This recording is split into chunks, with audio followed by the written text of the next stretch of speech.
हमने आंखों से देखा नहीं है मगर उनकी तस्वीर सीने में मौजूद है।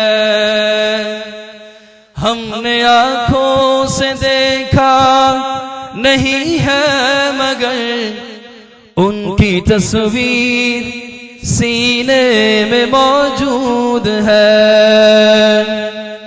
जिसने लाकर कलामे इलाही दिया, जिसने लाकर कलामे इलाही दिया, वो मुहम्मद मदीने में मौजूद है, वो मुहम्मद मदीने में मौजूद है।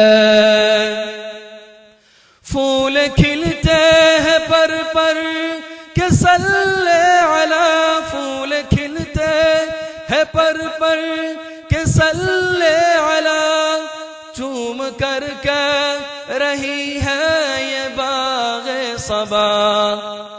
ऐसी खुशबू चमन के फूलों में कहाँ, ऐसी खुशबू चमन के फूलों में कहाँ, जो नबी के पसीने में मौजूद है, जो नबी के पसीने में मौजूद है।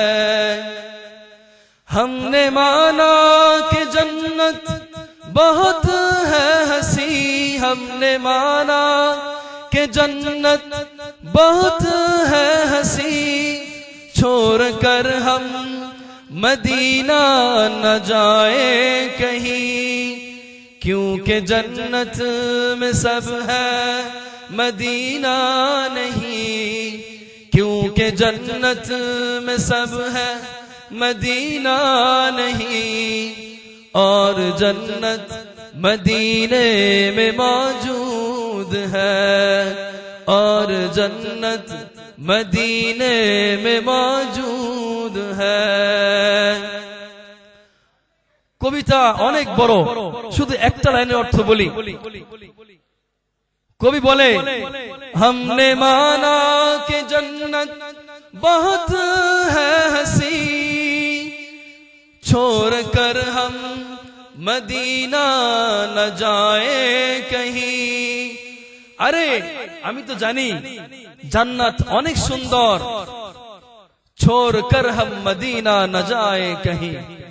জান্নাত তো অনেক সুন্দর ঠিক আছে, তবে আমার তো নবীর শহর মদিনা ছাইরা আমার যাইতে মনে চায় না। কারণ क्योंकि जन्नत में सब है मदीना नहीं, और जन्नत मदीने में मौजूद है। अरे জান্নাতে সবকিছু আছে, কিন্তু জান্নাতে মদিনা নাই, আর মদিনাতে জান্নাত সহ আছে। এজন্য আমার জান্নাতে যাইতে মন চায় না, আমার মদিনায় থাকতে মনে চায়। তো ভাই, নবী সাল্লাল্লাহু আলাইহি ওয়াসাল্লাম তিনি আমাকে, আপনাকে, আপনাদেরকে সবচেয়ে বেশি ভালোবাসতেন, তার সন্তানের চাইতে বেশি। এজন্যই একজন ব্যক্তি যখন মারা যায়, মারা যাওয়ার শেষ মুহূর্তে সে অন্তিম শয্যায় সে তার জীবনের গুরুত্বপূর্ণ ব্যক্তিদের সম্পর্কে বলে, তার স্ত্রী সম্পর্কে বলে, তার কলিজার টুকরা প্রিয় সন্তান সম্পর্কে বলে। নবী সাল্লাল্লাহু আলাইহি ওয়াসাল্লাম যখন মারা যায় তখন তিনি বলতেছিলেন, উম্মতি আস-সালাহ, উম্মতি আস-সালাহ, উম্মতি আস-সালাহ, আমার উম্মত, আমার উম্মত নামাজ ছাইরো না। কি পরিমাণ ভালোবাসতে পারে একটা মানুষ, কি পরিমাণ তার উম্মতকে ভালোবাসতে পারে যে তিনি তার মৃত্যু শয্যায় শায়িত ওই সময় তিনি বলতেছেন, উম্মতি আস-সালাহ, উম্মতি আস-সালাহ, হে আমার উম্মত নামাজ ছাইরো না, হে আমার উম্মত নামাজ ছাইরো না। আরসালাহু বিল হাক্কি বাশীরান ওয়া নাযীরা ওয়া দাঈয়ান ইলাল্লাহি বিইذনিহি ওয়া সিরাজাম মুনীরা। أما بعد فأعوذ بالله من الشيطان الرجيم. بسم الله الرحمن الرحيم. وما خلقت الجن والإنس إلا ليعبدون وقال النبي صلى الله عليه وسلم من لزم الاستغفار جعل الله له من كل ضيق مخرجا ومن كل هم فرجا ورزقه من حيث لا يحتسب أو كما قال عليه الصلاة والسلام بلغ العلا بكماله كشف الدجى بجماله حسنت جميع خصاله صلوا عليه وآله سلموا يا قوم بل صل على صدر الأمين مصطفى ما جاء إلا رحمة للعالمين سبحانك لا علم لنا إلا ما علمتنا إنك أنت العليم الحكيم আল্লাহ পাক রব্বুল আলামিনের দরবারে লাখো কোটি শুকরিয়া যে আল্লাহ পাক রব্বুল আলামিন ঐতিহ্যবাহী করাটিয়া হাফিজিয়া মাদ্রাসা এতিমখানার 5 দিন ব্যাপী 43তম ইসলামী মহা সম্মেলনের আজকের তৃতীয় দিনে মাগরিবের পরে আমাদেরকে এই মহতি গুরুত্বপূর্ণ বরকতময় মাহফিলে বসার তৌফিক দান করেছেন এজন্য সকলেই শুকরিয়া আদায় করি আলহামদুলিল্লাহ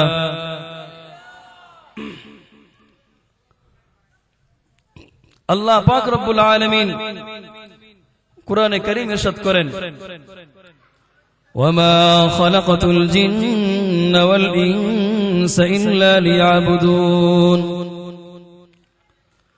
আল্লাহ পাক রব্বুল আলামিন বলেন আমি জিন এবং মানব জাতিকে সৃষ্টি করেছি একমাত্র আমার ইবাদত করার জন্য আল্লাহ পাক বলতেছেন জিন এবং মানুষকে আমি সৃষ্টি করেছি যেন তারা কেবল শুধু আমার ইবাদত করে এজন্যই আমি তাদেরকে সৃষ্টি করেছি মানুষের সৃষ্টির পরে মানুষ কি ইবাদত করবে আল্লাহ মানুষকে বানাইছে ইবাদত করার জন্য তো কি ইবাদত করবে কি করবে না করবে আল্লাহ পাক রব্বুল আলামিন এই বিষয়ে প্রত্যেক যুগে নবীদের মাধ্যমে বান্দারা ওই সময় কি করবে তা বলে দিয়েছেন এমনি ভাবে পর্যায়ক্রমে আল্লাহ পাক রব্বুল আলামিন লক্ষ থেকে সোয়া লক্ষ নবী রাসূলকে আল্লাহ পাক রব্বুল আলামিন দুনিয়াতে পাঠাইছেন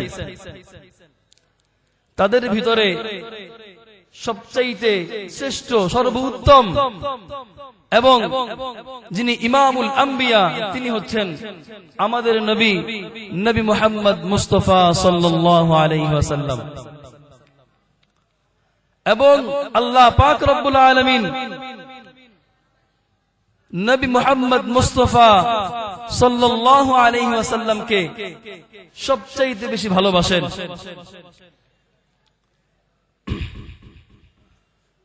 আমরা দুনিয়াতে বসবাস করা অবস্থায় দুনিয়াতে চলতে গেলে এমন কোন মানুষ দুনিয়াতে নাই যার বিপদ আসে না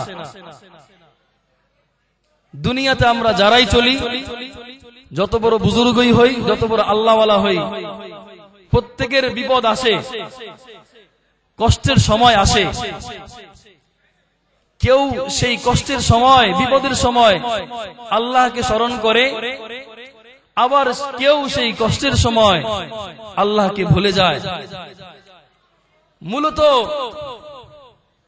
আল্লাহ পাক রব্বুল আলামিন এই সময়টা দিয়েই আমাকে আপনাকে বাছাই করে নেবেন।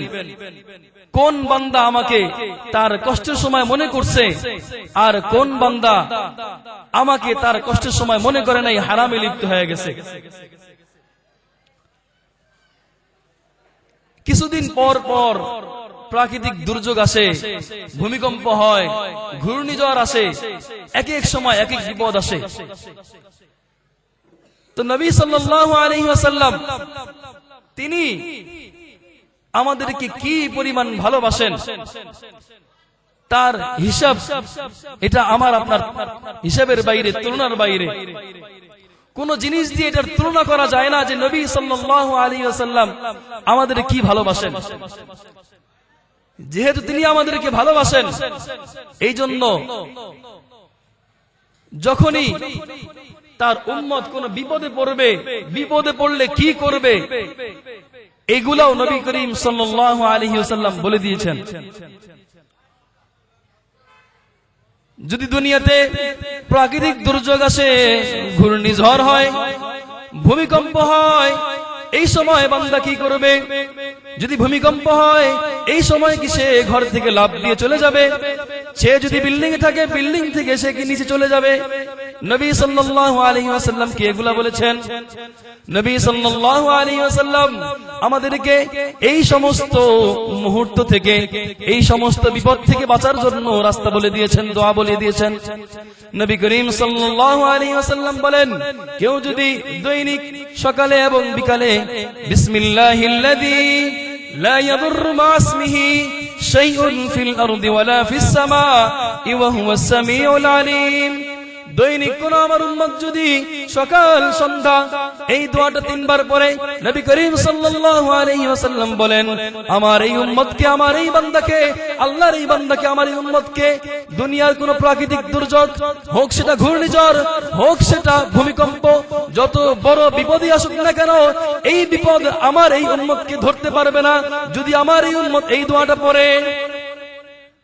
নবী সাল্লাল্লাহু আলাইহি ওয়াসাল্লাম তিনি তো আমাদেরকে আমরা বিপদে পড়লে বাঁচার রাস্তা বলে দিয়েছেন, কিন্তু বড়ই আফসোস ও দুঃখের বিষয়, যদি আমরা বিপদে পড়ি সবার আগে স্মরণ করি শয়তানকে, আল্লাহকে বাদ দিয়ে আমাদের সামনে মিডিয়ার মাধ্যমে যে সমস্ত জিনিস উপস্থাপন করা হয় যে প্রাকৃতিক দুর্যোগ আসলে নিজের ঘর থেকে বের হয়ে যাবেন, এটা করবেন, এগুলা আমল করা শুরু করি। অথচ আল্লাহ পাকের নবী, নবী করিম সাল্লাল্লাহু আলাইহি ওয়াসাল্লাম তিনি যে আমাদেরকে এত বড় দোয়া শিখিয়ে দিয়েছেন এটা থেকে বাঁচার জন্য, আমরা সেটা তো তোয়াক্কা করি না। নবী করিম সাল্লাল্লাহু আলাইহি ওয়াসাল্লাম আরেক হাদিসে উল্লেখ করেন, মান লাজিমাল ইস্তিগফার জাআলাল্লাহু লাহু মিন কুল্লি যিকিন মাখরাজা ওয়া মিন কুল্লি হাম্মিন ফারজা ওয়া রাযাকাহু মিন হাইথু লা ইয়াহতাসিব। নবী করিম সাল্লাল্লাহু আলাইহি ওয়াসাল্লাম বলেন, কেউ যদি এমন হয় যে নিজের উপর ইস্তিগফারকে লাজিম করে নিছে, মান লাজিমাল ইস্তিগফার, যখনই সে সময় পায়, সুযোগ পায়, ইস্তিগফার পাঠ করে, আস্তাগফিরুল্লাহ আস্তাগফিরুল্লাহ বলে, আস্তাগফিরুল্লাহ বলে, মান লাজিমাল ইস্তিগফার জাআলাল্লাহু লাহু মিন কুল্লি যিকিন মাখরাজা। নবী করিম সাল্লাল্লাহু আলাইহি ওয়াসাল্লাম বলেন, এই যে বান্দা যে নিজের উপর ইস্তিগফারকে লাজিম করে নিছে, জাআলাল্লাহু লাহু মিন কুল্লি যিকিন মাখরাজা, এই বান্দা যে কোনো বিপদেই পড়ুক না কেন, যে কোনো মুসিবতেই পড়ুক না কেন, আল্লাহ পাক রব্বুল আলামিন অটোমেটিক তাকে এই বিপদ থেকে বের হওয়ার রাস্তা বানায় দিবেন। এরপরে বলতেছেন, মান লাজিমাল ইস্তিগফার জাআলাল্লাহু লাহু মিন কুল্লি যিকিন মাখরাজা ওয়া মিন কুল্লি হাম্মিন ফারজা ওয়া রাযাকাহু মিন হাইসু লা ইয়াহতাসিব। এবং এই বান্দাকে আল্লাহ পাক রব্বুল আলামিন, এই যে বান্দা নিজের উপর দৈনিক ইস্তিগফারকে লাজিম করে নিছে, ওয়া রাযাকাহু মিন হাইসু লা ইয়াহতাসিব, আল্লাহ পাক রব্বুল আলামিন তাকে এমন জায়গা থেকে রিজিক দান করবে যেই জায়গা থেকে রিজিক আসার চিন্তাও সে করে না। আর আমাদের কি অবস্থা? দৈনিক কয়বার ইস্তিগফার পড়ি? আরেক হাদিসে আছে, নবী সাল্লাল্লাহু আলাইহি ওয়াসাল্লাম বলেন, এক সাহাবী থেকে বর্ণিত, তিনি বলেন নবী করিম সাল্লাল্লাহু আলাইহি ওয়াসাল্লাম কানা ইস্তাগফিরুন নবী সাল্লাল্লাহু আলাইহি ওয়াসাল্লাম ফি কুল্লি ইয়াউমিন 100 মাররা। আরেক হাদিসে আসছে ফি কুল্লি ইয়াউমিন আকসারা মিন 70 মাররা। নবী করিম সাল্লাল্লাহু আলাইহি ওয়াসাল্লাম দৈনিক 70 বারের বেশি ইস্তিগফার পড়তেন। আরেক হাদিসে আসছে 100 বার ইস্তিগফার পড়তেন। তো আমি আপনি আমার আপনার জীবনের বিপদের শেষ নাই, পারিবারিক পেরেশানি, রিজিকের পেরেশানি, টাকার পেরেশানি, সংসারের পেরেশানি, এত পেরেশানির পরেও আমি আপনি কয়বার ইস্তিগফার পড়ছি? আমার নবী তো আমি যে বিপদেই পড়ি না কেন সেই বিপদ থেকে বাঁচার জন্য আমার নবী আমার জন্য দোয়া দিয়ে গেছে, আমার জন্য বইলা দিছে তুমি এই বিপদে পড়লে এটা পড়বা। অথচ আমি বিপদে পড়ছি, এখনো বিপদে আছি, কত কষ্টে আছি, কিন্তু কয়বার আমার নবীর এই হাদিসগুলা, নবীর এই দোয়াগুলা কয়বার নিজের জীবনে পড়ছি, নিজের জীবনে কয়বার ফিট করছি। দুনিয়ার ইতিহাসে যত জালেম শাসক ছিল এর ভিতরে একজন ছিল হাজ্জাজ বিন ইউসুফ। দুনিয়াতে যত জালেম শাসক ছিল এর ভিতরে একজন ছিল হাজ্জাজ বিন ইউসুফ। হাজ্জাজ বিন ইউসুফ এত বড় জালেম শাসক ছিল, তার বিরুদ্ধে যদি কোনো বড় সাহাবীও তার বিরুদ্ধে বলছে সেই সাহাবীকেও সে হত্যা করে ফেলছে। যদি কোনো বড় তাবিঈ সেও যদি তার বিরুদ্ধে বলছে, হাজ্জাজ বিন ইউসুফ এত বড় নিষ্ঠুর ছিল, সেই হাজ্জাজ বিন ইউসুফ সেই বড় তাবিঈকেও, বড় সাহাবীকে হত্যা করে ফেলছে একমাত্র তার বিরুদ্ধে বলার জন্য। এত বড় জালেম শাসক, এত বড় জালেম বাদশা, এই জালেম বাদশার বিরুদ্ধে একবার আনাস ইবনে মালিক রাদিয়াল্লাহু তাআলা আনহু তিনি তার বিরুদ্ধে বললেন। তো হাজ্জাজ বিন ইউসুফের তার স্বভাব হইল তার বিরুদ্ধে যেই কিছু বলুক না কেন হয়তো তাকে হত্যা করে ফেলবে, নতুবা তাকে জেলখানায় ভরে ফেলবে। তো হাজ্জাজ বিন ইউসুফের বিরুদ্ধে একবার আনাস ইবনে মালিক রাদিয়াল্লাহু তাআলা আনহু তিনি বললেন হাজ্জাজ বিন ইউসুফের দুঃশাসন নিয়ে, যে হাজ্জাজ বিন ইউসুফ সে মানুষের উপর জুলুম করে। যখন হাজ্জাজ বিন ইউসুফ তিনি আনাস ইবনে মালিকের ব্যাপারে শুনতে পারলেন যে আনাস ইবনে মালিক রাদিয়াল্লাহু তাআলা আনহু তিনি হাজ্জাজ বিন ইউসুফের ব্যাপারে মানুষের কাছে খারাপ কথা বলে, তার দুঃশাসনের কথা মানুষের কাছে বলে।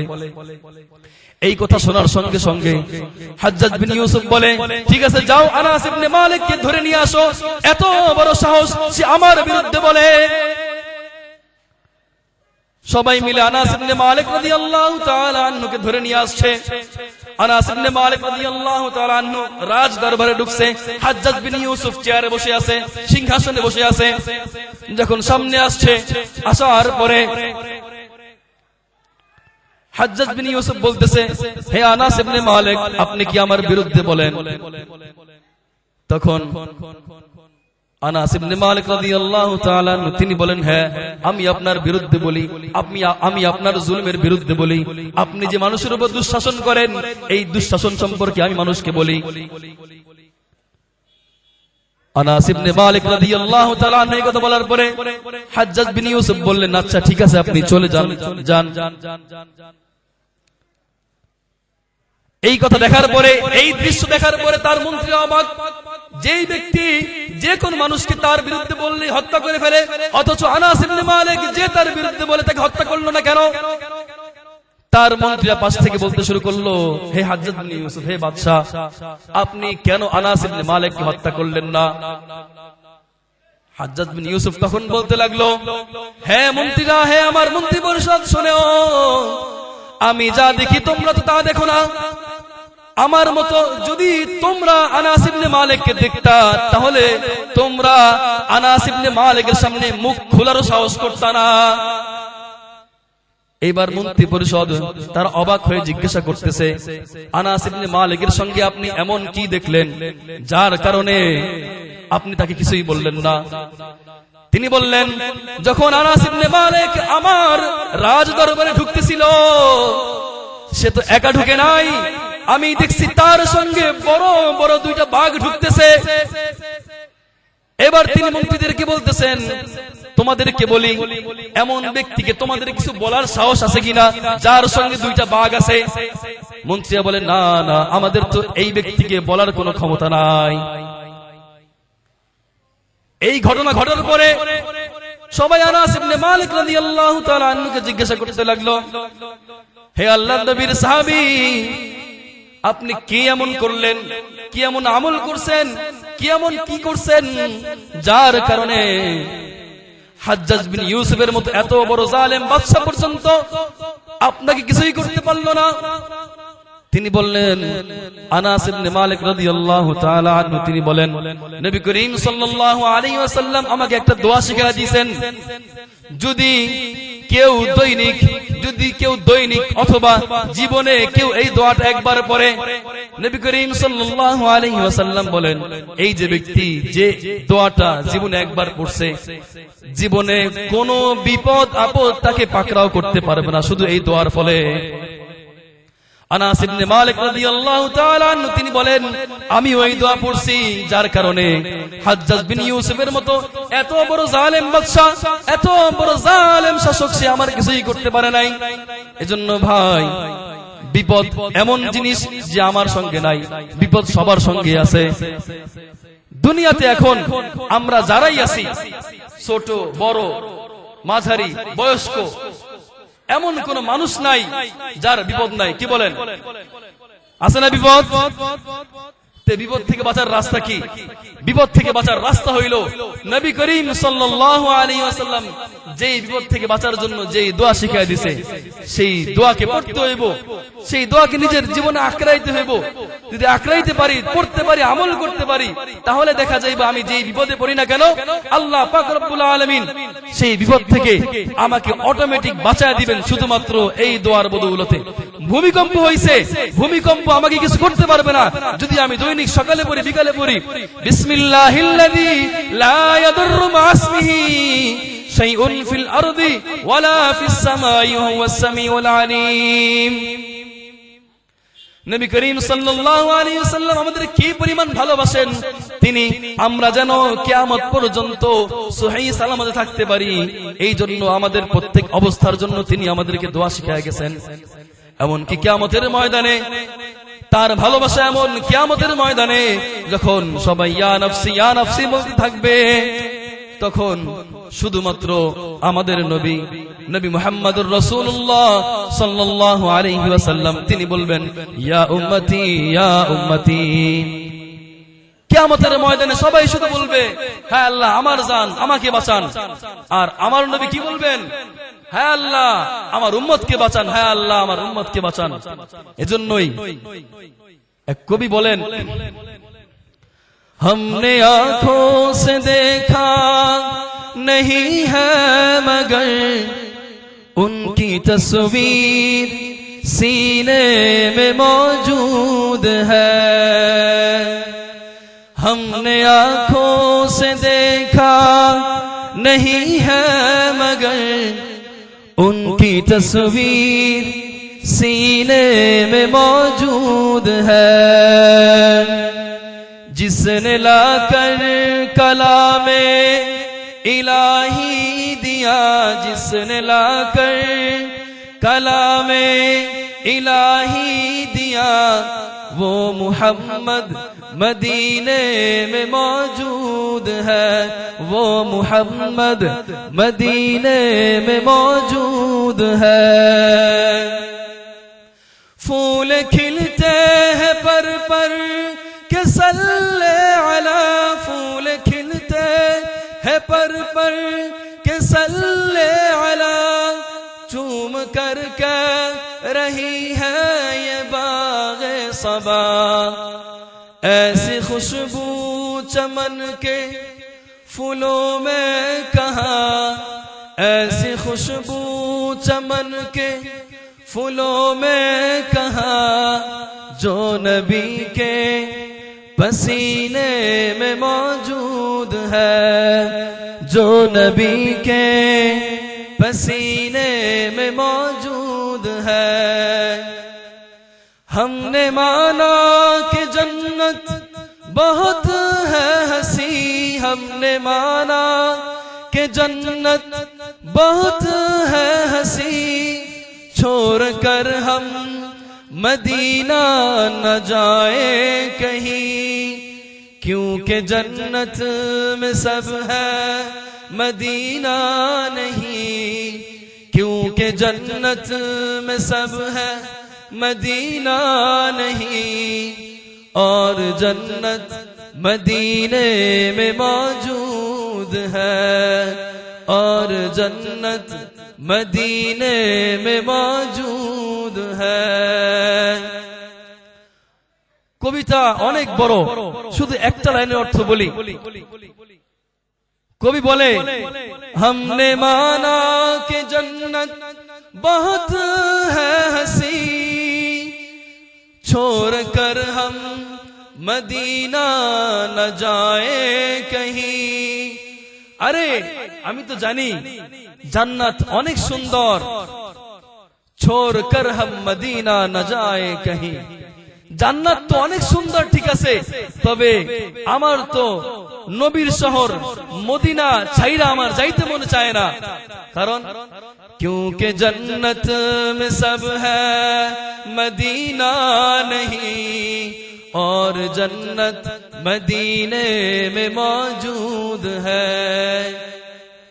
আরে জান্নাতে সবকিছু আছে, কিন্তু জান্নাতে মদিনা নাই, আর মদিনাতে জান্নাত সহ আছে। এজন্য আমার জান্নাতে যাইতে মনে চায় না, আমার মদিনায় থাকতে মনে চায়। তো ভাই, নবী সাল্লাল্লাহু আলাইহি ওয়াসাল্লাম তিনি আমাকে, আপনাকে, আপনাদেরকে সবচাইতে বেশি ভালোবাসতেন, তার সন্তানের চাইতে বেশি। এজন্যই একজন ব্যক্তি যখন মারা যায়, মারা যাওয়ার শেষ মুহূর্তে সে অন্তিম সজ্জায় সে তার জীবনের গুরুত্বপূর্ণ ব্যক্তিদের সম্পর্কে বলে, তার স্ত্রী সম্পর্কে বলে, তার কলিজার টুকরা প্রিয় সন্তান সম্পর্কে বলে।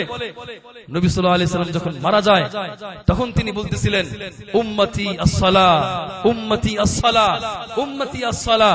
আমার উম্মত, আমার উম্মত নামাজ ছাইরো না।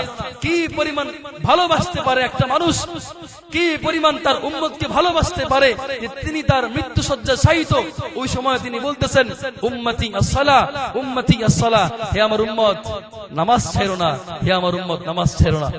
এজন্য ভাই, নবী সাল্লাল্লাহু আলাইহি ওয়াসাল্লাম যেহেতু আমাকে আপনাকে তার সন্তানদের চাইতে বেশি ভালোবাসতেন, তার উম্মতকে সবচেয়ে বেশি ভালোবাসতেন, আমি যেহেতু নবীর উম্মত, আপনারা যেহেতু, আমরা যেহেতু নবীর উম্মত, এইজন্য নবী সাল্লাল্লাহু আলাইহি ওয়াসাল্লাম আমাদেরকে যখন যা শিখিয়ে দিয়ে গেছেন সেটা ইনশাআল্লাহ শিখে নিব এবং এটার উপর আমল করার চেষ্টা করব ইনশাআল্লাহ। এবং একটা দোয়ার যে কথা বললাম, যেই দোয়া পড়লে জীবনে কোনোদিন কারো কোন ধরনের কোন বিপদ আসবে না, দোয়াটা অনেক বড়। এজন্য এখানে বললাম না, যদি আমি তো এখানে থাকি, আপনাদের হুজুর যদি কারো লাগে আমার কাছ থেকে নিতে পারেন, দোয়াটা অনেক বড়, সূরা ফাতিহার চাইতেও বড়। এজন্য এখানে বললাম না, যদি লাগে নিয়ে যান। যদি মনে হয় যে না, আমার জীবনে বিপদ থেকে বাঁচা দরকার আছে, তাহলে জীবনে একবার হইলেও দোয়াটা পড়েন। আল্লাহ পাক রব্বুল আলামিন আমাদেরকে নবী করিম সাল্লাল্লাহু আলাইহি ওয়াসাল্লাম যে আমলগুলা শিখিয়ে দিয়েছেন, যে দোয়াগুলা শিখিয়ে দিয়েছেন, এই দোয়াগুলা যেন আমরা পড়তে পারি, সেই তৌফিক দান করে। ওয়া আখিরু দাওয়ানা আলহামদুলিল্লাহি রাব্বিল আলামিন।